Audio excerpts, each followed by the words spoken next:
Hi friends, ಎಲ್ಲರೂ ಹೇಗಿದ್ದೀರಾ friends? ಇವತ್ತು ನಾನೊಂದು ಚಟ್ನಿ ಪುಡಿ ಮಾಡ್ತಾ ಇದ್ದೇನೆ. ದೋಸೆಗೆ ಚಟ್ನಿ ಪುಡಿ ಖಾಲಿ ಆಗಿದೆ, ದೋಸೆದು ಚಟ್ನಿ ಪುಡಿ ಅದನ್ನು ಮಾಡ್ತಾ ಇದ್ದೇನೆ. ಯಾಕೆಂದರೆ ಯಾವಾಗಲೂ ತೆಂಗಿನಕಾಯಿ ಇರೋಲ್ಲ ಚಟ್ನಿ ರುಬ್ಬಬೇಕು ಅಂತ ಅಂದ್ಕೊಳ್ಳುವಾಗ, ಅದರಿಂದ ಚಟ್ನಿ ಪುಡಿ ಇದ್ದರೆ ಚಟ್ನಿ ಪುಡಿ ಹಾಕ್ಕೊಂಡು ತಿನ್ಬೋದು ದೋಸೆ ನಾವು. ಅದರಿಂದ ಮಾಡ್ತಾ ಇದ್ದೇನೆ. ಇವಾಗ ಏನೆಲ್ಲ ಬೇಕು ಅಂತ ನಾನು ನಿಮಗೆ ತೋರಿಸ್ತೇನೆ. ಒಂದು 3 ಸ್ಪೂನಷ್ಟು ನಾನು ಕಡಲೆಬೇಳೆ ತೊಗೊಂಡಿದ್ದೇನೆ, ಮತ್ತೊಂದು 2 ಸ್ಪೂನಷ್ಟು ಉದ್ದಿನಬೇಳೆ. ಕಡಲೆಬೇಳೆಗಿಂತ ಉದ್ದಿನಬೇಳೆ ಜಾಸ್ತಿ ಇರಬೇಕು.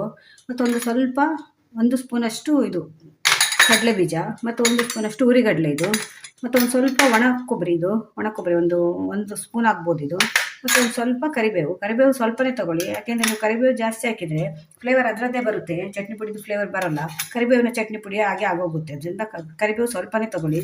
ಮತ್ತೊಂದು 10ರಿಂದ 15 ಇದು ಕೆಂಪು ಮೆಣಸಿನ್ಕಾಯಿ. ಇದರಲ್ಲಿ 2 ಮಿಕ್ಸ್ ಮಾಡಿ ತೊಗೊಂಡಿದ್ದೇನೆ, ಬ್ಯಾಡಗಿ ಮತ್ತು ಗುಂಟೂರು. ಯಾಕೆಂದರೆ ಫುಲ್ಲು ಬ್ಯಾಡಗಿನೇ ಹಾಕಿದರೆ ಖಾರ ಬರೋಲ್ಲ, ಫುಲ್ಲು ಗುಂಟೂರು ಹಾಕಿದರೆ ಖಾರ ಜಾಸ್ತಿ ಆಗುತ್ತೆ. ಅದರಿಂದ 2 ಮಿಕ್ಸ್ ಮಾಡಿದ್ದೇನೆ, ಕಲರ್ ಮತ್ತು ಖಾರ 2 ಇರುತ್ತೆ.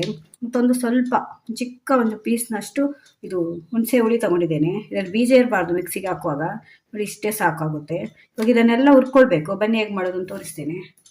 ಫಸ್ಟು ನಾನು ಕಡಲೆಬೇಳೆ ಹಾಕಿ ಹುರ್ಕೊಳ್ತಾ ಇದ್ದೇನೆ. ಇದಕ್ಕೆ ಎಣ್ಣೆಯನ್ನು ಬೇಡ, ಹಾಗೆ ಡ್ರೈ ರೋಸ್ಟ್ ಮಾಡ್ಕೊಳ್ಳಿ.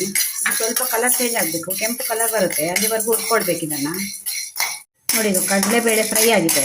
ಇವಾಗ ಇದಿಷ್ಟು ಫ್ರೈ ಆದರೆ ಸಾಕು. ಇವಾಗ ಇದನ್ನು ಒಂದು ಪ್ಲೇಟಿಗೆ ಶಿಫ್ಟ್ ಮಾಡ್ಕೊಳ್ಳಿ.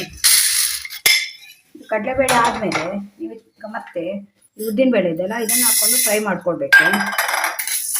ಇದು ಕೂಡ ಹಾಗೆ ಕೆಂಪು ಕಲರ್ ಬರಬೇಕು, ಅಲ್ಲಿವರೆಗೂ ಫ್ರೈ ಆಗಬೇಕು. ಇದು ಎಣ್ಣೆ ಇಲ್ಲದೆ ಫ್ರೈ ಮಾಡಬೇಕು ಇದನ್ನೆಲ್ಲ. ಉದ್ದಿನ ಬೇಳೆ ಕೂಡ ಫ್ರೈ ಆಗಿದೆ, ಈ ರೀತಿ ಕಲರ್ ಚೇಂಜ್ ಆಗುತ್ತೆ. ಇದು ಕಲರ್ ಚೇಂಜ್ ಆದರೆ ಸಾಕು. ಇವಾಗ ಕಡಲೆಬೇಳೆ ಹಾಕ್ಕೊಂಡಿದ್ದೀರಲ್ಲ, ಅದಕ್ಕೆ ಇದನ್ನು ಕೂಡ ಹಾಕ್ಕೊಳ್ಳಿ. ಇವಾಗ ನಾವು ಈ ಕಡಲೆ ಬೀಜ ತೊಗೊಂಡಿದ್ದೀವಲ್ವ 1 ಸ್ಪೂನು, ಅದನ್ನು ಮತ್ತು ಹುರಿಗಡಲೆ ಇದೆಯಾ ಅದನ್ನು ಕೂಡ ಹಾಕ್ಕೊಂಡು ಇವಾಗ ಹುರ್ಕೊಳ್ಬೇಕು. ಕಡಲೆ ಬೀಜ ಮತ್ತು ಇದು ಹುರಿಗಡಲೆ ಹಾಕೋಲ್ಲ, ಹಾಗೆ ಮಾಡ್ಕೊಳ್ತಾರೆ, ಹಾಗೆ ಕೂಡ ಮಾಡ್ಕೊಳ್ಬೋದು. ಮತ್ತು ಕೆಲವರು ಬೆಳ್ಳುಳ್ಳಿ ಕೂಡ ಯೂಸ್ ಹಾಕ್ತಾರೆ. ಈಗ ಫ್ರೈ ಮಾಡುವಾಗ ಬೆಳ್ಳುಳ್ಳಿ ಕೂಡ ಹಾಕ್ತಾರೆ. ಹಾಗೆ ನೀವು ಬೆಳ್ಳುಳ್ಳಿ ಯೂಸ್ ಮಾಡೋರಾದರೆ ಬೆಳ್ಳುಳ್ಳಿ ಕೂಡ ಹಾಕ್ಕೊಳ್ಬೋದು. ನಾವು ಬೆಳ್ಳುಳ್ಳಿ ಜಾಸ್ತಿ ಕಮ್ಮಿ ಯೂಸ್ ಮಾಡೋದು, ಅದರಿಂದ ನಾನು ಬೆಳ್ಳುಳ್ಳಿ ಹಾಕಲಿಲ್ಲ. ಇದೊಂದು 2 ನಿಮಿಷ ಫ್ರೈ ಆಗಬೇಕು. ಇದು ಕೂಡ ಫ್ರೈ ಆಯಿತು, ಇದನ್ನು ಕೂಡ ಇದಕ್ಕೆ ಶಿಫ್ಟ್ ಮಾಡ್ಕೊಳ್ಳಿ. ಇವಾಗ ನಾವು ಈ ಮೆಣಸಿನ್ಕಾಯಿ ತೊಗೊಂಡಿದ್ವಲ್ಲ, ಮೆಣಸಿನ್ಕಾಯಿನ ಹಾಕ್ತಾಯಿದ್ದೇನೆ ನಾನು. ಮತ್ತು ಹುಣಸೆ ಹುಳಿ ತೊಗೊಂಡಿದ್ದೇನೆ, ಅದನ್ನು ಕೂಡ ಹಾಕ್ತಾಯಿದ್ದೇನೆ. ಮತ್ತು ಕರಿಬೇವು ಇದೆಯಲ್ಲ, ಅದನ್ನು ಕೂಡ ಹಾಕ್ತಾಯಿದ್ದೇನೆ. ಇದನ್ನು ಕೂಡ ಇವಾಗ ಫ್ರೈ ಮಾಡ್ಕೊಳ್ತೇನೆ. ಇದಕ್ಕೆ ಸ್ವಲ್ಪ ಎಣ್ಣೆ ಹಾಕ್ತಾಯಿದ್ದೇನೆ, ಯಾಕೆಂದರೆ ಅದು ಕೆಂಪು ಮೆಣಸಿನ್ಕಾಯಿ ಮೆತ್ತಗಿರುತ್ತಲ್ಲ, ಅದು ಕ್ರಿಸ್ಪಿ ಬರಬೇಕು. ಅದಕ್ಕೆ ಒಂದು 1/4 ಸ್ಪೂನಷ್ಟು ಎಣ್ಣೆ ಹಾಕಿ ಫ್ರೈ ಮಾಡ್ಕೊಳ್ಳಿ. ನೋಡಿ, ಮೆಣಸಿನ್ಕಾಯಿ ಕೂಡ ಫ್ರೈ ಆಯಿತು. ಇದನ್ನು ಕೂಡ ಪ್ಲೇಟಿಗೆ ಶಿಫ್ಟ್ ಮಾಡ್ಕೊಳ್ತೇನೆ. ಲಾಸ್ಟಲ್ಲಿ ಒಣ ಕೊಬ್ಬರಿ ತುರಿ ಇದೆಯಲ್ಲ, ಅದನ್ನು ಹಾಕ್ತಾ ಇದ್ದೇನೆ.